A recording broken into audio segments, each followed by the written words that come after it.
അബേ എന്റെ നാടൊടിഞ്ഞു.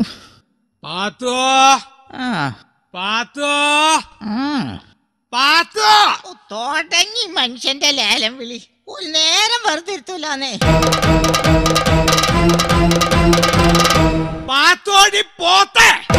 എന്തോ കണ്ട കറക്റ്റ് പേര് വിളിച്ചപ്പോ പോത്ത് വിളി കേട്ട്.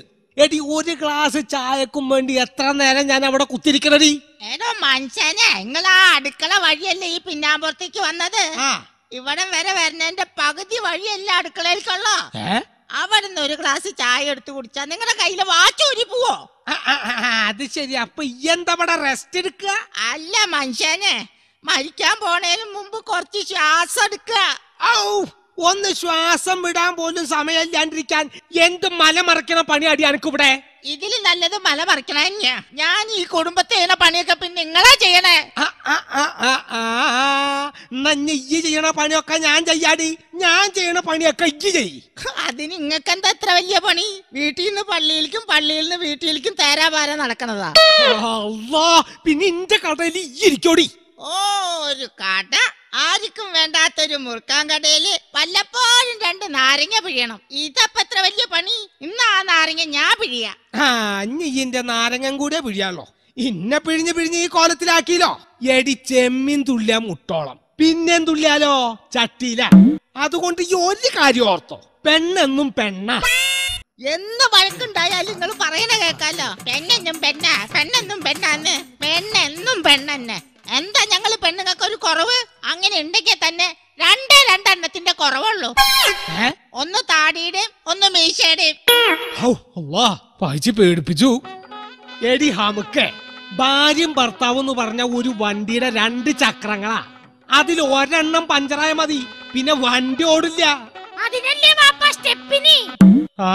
ഒരു സ്റ്റെപ്പിന് എപ്പോഴും നല്ലതാണ്. ചെറിയ വായാല് വലിയ വർത്താനം പറയണ. അവൾ അതും പറയും, അതിലപ്പുറവും പറയും. നിങ്ങടല്ലേ മോള്? അപ്പൊ നിങ്ങളല്ലേ എന്റെ ഉമ്മ?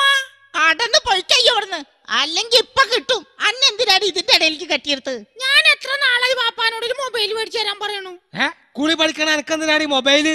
അപ്പൊ നിങ്ങളൊന്നും അറിഞ്ഞില്ലേ? അപ്പുറത്തെ വീട്ടില് ചുമന്ന കാറുള്ള ഒരു ചെക്കനായിട്ട് കയ്യാങ്കളി തുടങ്ങിയിട്ട് കാലം കൊറേ ആയി.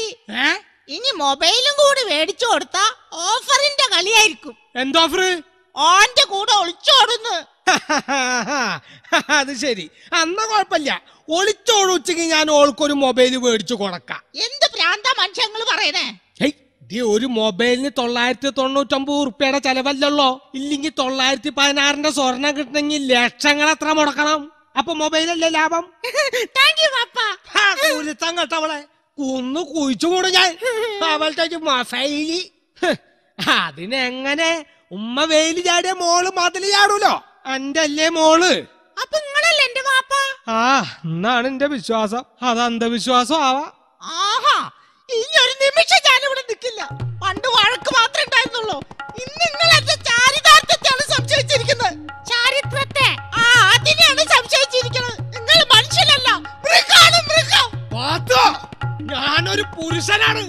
എന്റെ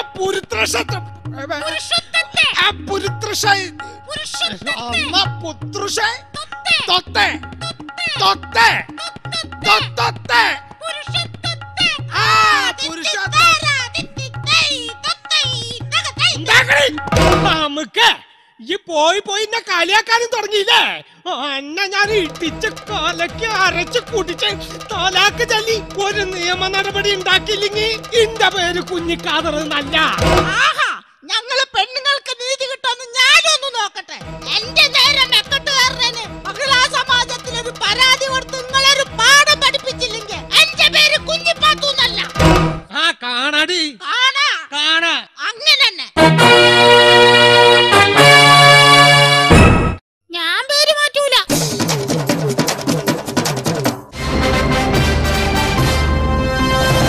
പ്രധാന വാർത്തകൾ. അമേരിക്കയിൽ സാമ്പത്തിക പ്രതിസന്ധി, കേരളത്തിൽ ദാമ്പത്യ പ്രതിസന്ധി. കാദർക പാത്തുമ്മ ദമ്പതികളുടെ കുടുംബ പ്രശ്നത്തിൽ തനിക്ക് യാതൊരു പങ്കുമില്ലെന്ന് ഒബാമ. ദാമ്പത്യ തകർച്ചയിലെത്തിയ ഈ ദമ്പതികളുമായുള്ള കൂടിക്കാഴ്ചയുടെ തത്സമയ സംപ്രേഷണം ഇപ്പോൾ സന്ധ്യാവിഷനിൽ. ദമ്പതികളോടൊപ്പം കേരള മഹിളാ സമാജം പ്രസിഡന്റ് മാംസലകുമാരിയും നിരീശ്വരവാദി പങ്കജാക്ഷനും പങ്കെടുക്കുന്നു. നമസ്കാരം, ഞാൻ നിതീഷ് കുമാർ, 37 വയസ്സ്, കല്യാണം കഴിച്ചിട്ടില്ല. നല്ല ആലോചനകൾ ക്ഷണിക്കുന്നു. അത്തല പിത്തല തവളാച്ചി, ചുക്കുമരിക്കണ ചൂലാപ്പി, മറിയം വന്ന് വിളക്കൂതി. ഫു ഫു ഫു. എന്താ ഈ പറയണ്? എന്തെങ്കിലുമൊക്കെ ഒന്ന് പറയണ്ടേ? വെറുതെയാണോ ഭാര്യ, വെറുതെയാണോ ഭർത്താവ് എന്ന ചോദ്യത്തിനെ മുൾമുനയിൽ നിർത്തിക്കൊണ്ട് ചർച്ചയിലേക്ക് വെറുതെ ഒന്ന് കടന്നു ചെല്ലാം. പങ്കെടുക്കുന്നു ഖാദർ പാത്തുമ്മ ദമ്പതികൾ, ഒപ്പം മഹിളാ സമാജം പ്രസിഡന്റ് മാംസലകുമാരിയും നിരീശ്വരവാദി യുക്തിവാദി പങ്കജാക്ഷനും. ഖാദർക്കിൽ നിന്നും തുടങ്ങാം. പറയൂ ഖാദർക്ക, എങ്ങനെയാണ് പ്രശ്നങ്ങളുടെ തുടക്കം? അതായത് എന്റെ ഓർമ്മ ശരിയാണെങ്കിൽ തിരിച്ചു വരാം. കേരളത്തിലെ സ്ത്രീ സമൂഹത്തിന് വേണ്ടി പൊരുതുകയും പോരാടുകയും മത്സരിക്കുകയും സ്പഷ്ടവും സ്പുഷ്ടവും ദൃഷ്ടവുമായ ഭാഷയിൽ പ്രതികരിക്കുകയും ചെയ്യുന്ന പ്രൊഫസർ മാംസലകുമാരിയോടാണ് ഇനി എന്താണ് ദാമ്പത്യത്തെക്കുറിച്ചുള്ള നിങ്ങളുടെ കാഴ്ചപ്പാട്? അതായത് ഈ സ്ത്രീകളുടെ മൂല്യച്യുതിയിലേക്ക് തിരിച്ചു വരാം. പറയൂ പങ്കജാക്ഷൻ. ഉത്കൃഷ്ട വ്യക്തികൾ പ്രവർത്തനത്തിൽ ഉത്സാഹികളും സംസാരത്തിൽ മന്ദഗതികളുമാണ്. ഒരു നിരീശ്വരവാദി എന്ന നിലയിൽ അതിനെ എങ്ങനെയാണ് നോക്കിക്കാണുന്നത്? ഈശ്വര സാക്ഷിയായിട്ട് ഞാൻ ഒരു കാര്യം പറയാം. അതായത് വളരെ നന്ദി പങ്കജാക്ഷൻ ചർച്ചയിൽ പങ്കെടുത്തതിന്. അവിടുന്നും പോയി. ഖാദർക്ക, അറിയാൻ കഴിഞ്ഞ മറ്റൊരു കാര്യം. അതെ, ഈ മറുപടി പറയിപ്പിക്കുച്ചിങ് മാത്രം ചോദിച്ചാ മതി. തീർച്ചയായും വിവാഹശേഷം പാത്തുമ്മയ്ക്ക് സമാധാനം കൊടുക്കാത്ത, സന്തോഷം നൽകാത്ത, തൊട്ടതിനും പിടിച്ചതിനുമൊക്കെ മെക്കിട്ട് കയറുന്ന കച്ചറ സ്വഭാവക്കാരനാണോ ഖാദർക്ക? എന്താ എന്റെ നിതീഷ് മോനെ ഇങ്ങനെ കണ്ണിച്ചോരൽ രണ്ട് പറയണത്? ഷാജഹാൻ ചക്രവർത്തി മുംതാസിനെ സ്നേഹിച്ച പോലെയാണ് ഞാൻ ഈ പഹിച്ചിനെ സ്നേഹിക്കണത്, അറിയോ? ഇത്രയും കടുത്ത പ്രേമമാണെങ്കിൽ ഇത്താക്ക് വേണ്ടി താജ്മഹൽ പണിയുമോ? പണിയോന്നാ? അതിനു വേണ്ടി സ്ഥലം വരെ ഞാൻ മേടിച്ചിട്ടുണ്ട്. അതിന് ഈ പഹിച്ചൊന്നും മയ്യത്തായി കിട്ടണ്ടേ? വളരെ നല്ല മറുപടി പാത്തുമ്മ. ഒരു കാര്യം നമുക്ക് ഇതിൽ നിന്നും മനസ്സിലാക്കാം. സ്ത്രീയാണ് കുടുംബത്തിന്റെ വിളക്ക്. ഞാൻ ഓർത്തു പോകുന്നു ആ കവിത. കണ്ണുനീർത്തുള്ളിയെ സ്ത്രീയോട് ഉപമിച്ച കാവ്യഭാവനെ. അഭിനന്ദനം, അഭിനന്ദനം, നിനക്ക് അഭിനന്ദനം. എന്തു പറയുന്നു? ഓടും കുതിര, ചാടും കുതിര, വെള്ളം കണ്ടാൽ നിൽക്കും കുതിര, എന്തു പറയുന്നു? ചെരുപ്പ്. കറക്റ്റ്. കേരളം പോലെയല്ല ഇന്ത്യ, ഇന്ത്യ പോലെയല്ല ഭാരതം. ഇത് രണ്ടും കമ്പയർ ചെയ്താൽ എന്താണ് അമേരിക്കയുടെ സംസ്കാരം? അതിപ്പോ ഈ അമേരിക്കയെ സംബന്ധിച്ചിടത്തോളം എനി ടൈം ആർക്ക് വേണമെങ്കിലും പൊതുസ്ഥലത്ത് വെച്ച് ചുംബിക്കാം, പക്ഷെ മൂത്രമൊഴിക്കാൻ പാടില്ല. എന്നാൽ ഇവിടെ എങ്ങനെയാണോ? പൊതുസ്ഥലത്ത് വെച്ച് ആർക്ക് വേണമെങ്കിലും മൂത്രമൊഴിക്കാം, പക്ഷെ ചുംബിക്കാൻ പാടില്ല. പിന്നെ എങ്ങനെ ഇതുപോലുള്ള ദമ്പതികളുടെ ഇടയിൽ പ്രണയം ഉണ്ടാകും? എന്തു പറയുന്നു മാംസള? എന്തായാലും ഇത്തരം കൾച്ചർ ഇല്ലാത്ത കാര്യങ്ങളോട് ഞാൻ യോജിക്കുന്നില്ല. പൊതുവഴിയിൽ യൂറിൻ പാസ് ചെയ്യുന്നതാണോ പ്രണയം? എത്രയോ നല്ല പ്രണയ ചിത്രങ്ങൾ നമ്മുടെ നാട്ടിൽ വരുന്നുണ്ട്. ആ ചിത്രങ്ങളിലൊക്കെ നായകന്മാരെ പോലെ ഇവർക്ക് പ്രണയിച്ച് ജീവിച്ചൂടെ? എന്താ ഈ ഹംക്ക് പറയണ്? എടോ മാംസളെ, സിനിമയില് നായകന്മാര് പ്രേമിച്ച് സ്നേഹിച്ച് അഭിനയിച്ചു എന്ന് പറഞ്ഞാ അവർക്ക് ആ ഷൂട്ടിംഗ് കഴിയുമ്പോ കൈ നിറച്ച് കാശ് കിട്ടും. ഈ വക വീസകളുടെ പിന്നാലെ പ്രേമിച്ച് നടന്ന 10ന്റെ പൈസ കിട്ടുമോ? Mister Khader, mind your words. Yes, yes. ആ പദവിയുടെ അർത്ഥം അറിയോ എനിക്ക്? അതറിയണമെങ്കിൽ ഇന്ത്യ എന്താന്ന് മനസ്സിലാക്കണം. അക്ഷരങ്ങൾ അച്ചടിച്ചു കൂട്ടിയ പുസ്തകത്തിൽ നിന്ന് ഈയൊന്നും പഠിച്ച് മനസ്സിലാക്കിയ ഇന്ത്യ അല്ല, അനുഭവങ്ങളുടെ ഇന്ത്യ. അത് മനസ്സിലാക്കണമെങ്കിൽ സെൻസ് ഉണ്ടാവണം, സെൻസിബിലിറ്റി ഉണ്ടാവണം, സ്റ്റെപ്പ് അപ്പ് ഉണ്ടാവണം, ട്രാൻസ്ഫോമർ ഉണ്ടാവണം, സോഡ ഉണ്ടാവണം, ഗ്ലാസ് ഉണ്ടാവണം, അച്ചാറുണ്ടാവണം. ഇതൊന്നുമില്ലെങ്കിൽ അതുപോലെ തലയ്ക്ക് പ്രാന്തെങ്കിലും ഉണ്ടാവണം. ഇങ്ങനെ ഒരു ലൈസൻസും ഇല്ലാതെ പുരുഷന്മാരെ അവഹേളിക്കുന്നതാണ് നിങ്ങളെ പോലുള്ള വിവരം കണ്ട സ്ത്രീകളുടെ പരാജയം. സത്യത്തിൽ അതാണോ പരാജയം? എന്തോന്ന് പരാജയം? മൂക്കറ്റം വെള്ളമടിച്ച് വഴി കിടന്ന് പ്രശ്നം ഉണ്ടാക്കി ഭാര്യക്കും മക്കൾക്ക് മാനക്കേടുണ്ടാക്കുന്ന ഇത്തരം നികൃഷ്ട ജീവികളോട് സ്ത്രീകൾ പിന്നെ എങ്ങനെയാണ് പ്രതികരിക്കേണ്ടത്?